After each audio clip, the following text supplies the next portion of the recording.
Have you ever looked back on one of your favorite video games and realized it wasn't as perfect as you thought it was? Nearly 4 years after Red Dead Redemption 2's release, fans are still discovering new things about it. There's a ton out there pointing out what the game did well in terms of realism, and rightly so, because it did a lot of stuff right. But this is not that video. Here are 10 gameplay features / mechanics from Red Dead Redemption 2 that make no sense.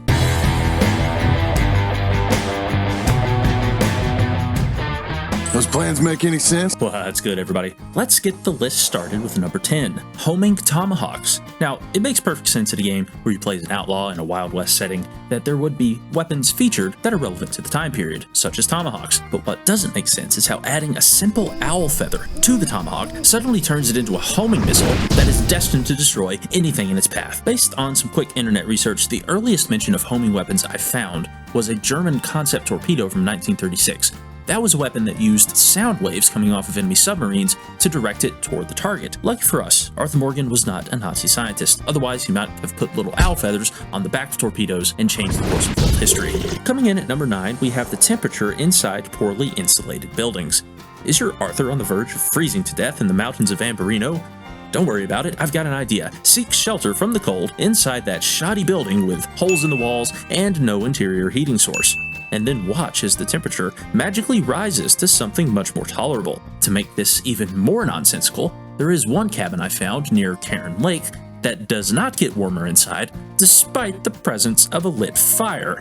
Go figure. The number 8 spot on the list goes to legendary animal pelts. There's a couple of things that are off with these. One is they're practically indestructible. Unlike ordinary animal pelts that can be ruined by killing the animal in the wrong way, or using the wrong type of ammo, you can do whatever you want to these pelts and not ruin the quality. Furthermore, they can't be lost once you get them on your horse.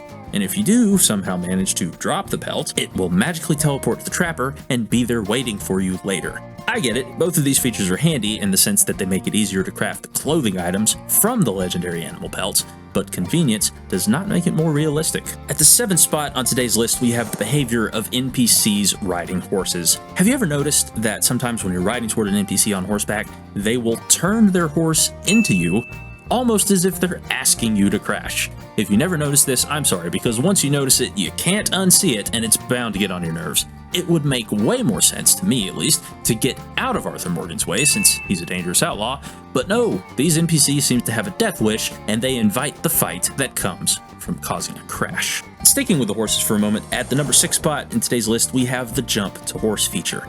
I can't tell you how many times I've been trying to pass someone riding on their horse in front of me, only to be slowed down by this awful mechanic. The only times I've ever used this was because it was part of a mission, or because I was goofing off with some friends in Red Dead Online. Aside from that, I find this feature totally useless. And it's not so much that the feature doesn't make sense, it's the fact that there's no way to turn it off. There's tons of settings to make your gameplay experience exactly the way you want it in this game. An option to turn this off would have been welcome. Either that, or maybe make it an opt-in scenario where you have to hold in the square button as you're approaching the horse, and then that activates the jump to horse feature, and then once it's activated, you press square again to then complete the jump.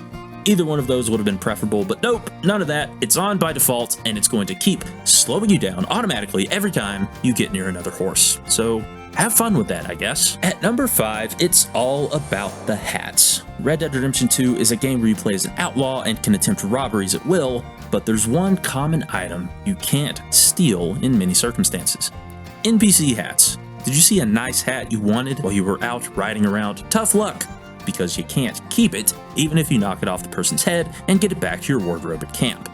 You can only keep hats that are shining, which basically limits you to keeping your own hat, and pre-selected hats that dot the map as collectible items. And speaking of your own hat, you can't lose the thing. No matter if Arthur gets it shot off or drops it or whatever happens, it is always going to be found on Arthur's saddle. Keep in mind, this isn't a game where horses can die permanently, so I guess Rockstar assumed that players would be more attached to their hat than their horse. In at number 4 is the camp donation system and the flack that Arthur will catch from other gang members for not donating. The thing is, even if Arthur does donate, and donates more than any other gang member, there's still a chance one of the gang members will give him a hard time about not pulling his weight. It's become absolutely meme-worthy that the player character can donate hundreds of dollars while the rest of the gang donates junk and Arthur is still expected to do more. The third spot on this list goes to odd mission structure and failure conditions. There are multiple missions in this game that require you to park your horse or your wagon in a specific spot before the mission will continue. Now, this is all well and good as a concept, but where it starts to not make sense is when you look at how small some of these parking spots are. This becomes especially problematic if you're trying to do an immersive type of playthrough where there's no HUD or heads-up display to show you exactly where to go. And if that doesn't bother you, wait until you get hit with a ridiculous mission failure condition. Whatever you do, don't place the bait outside of this tiny, predefined circle, or you will regret it. For the number 2 spot on this list, we go back to horses, specifically their inability to steer while in the cinematic camera mode. If there's something in front of them, sometimes they'll slow down to match the speed, even if there's plenty of room to go around. Other times, they'll go full speed ahead into impassable objects, resulting in bone-shattering crashes. Point is, if you've played this game long enough, you've wanted to have some choice words with your horse because they've done something stupid while you were trying to ride across the map in peace. And finally, at the top spot, there's the wanted system. It is unbelievable to me how quickly Arthur can get a wanted level even if he commits his crime in the middle of nowhere with relatively few witnesses. What? You're telling me these people called the local sheriff's department on their cell phone and told them a crime was in process? And then the sheriff happened to have bounty hunters nearby that he could call and dispatch to the exact GPS coordinates where Arthur is? It doesn't make sense, and it's annoying if you've ever experienced it. Additionally, concealing Arthur's identity while committing a crime also can make you question your sanity.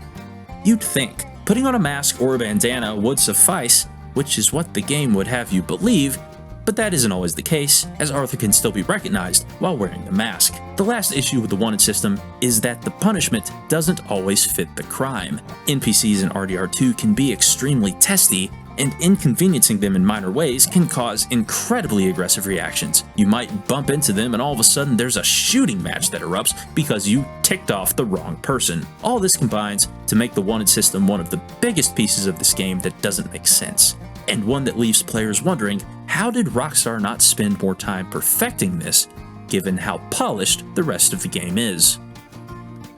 Well, there's my list. What did you think? Are there more things in Red Dead 2 that don't make sense to you that I missed? Leave those down in the comments. Thanks for watching, and until next time, make it count.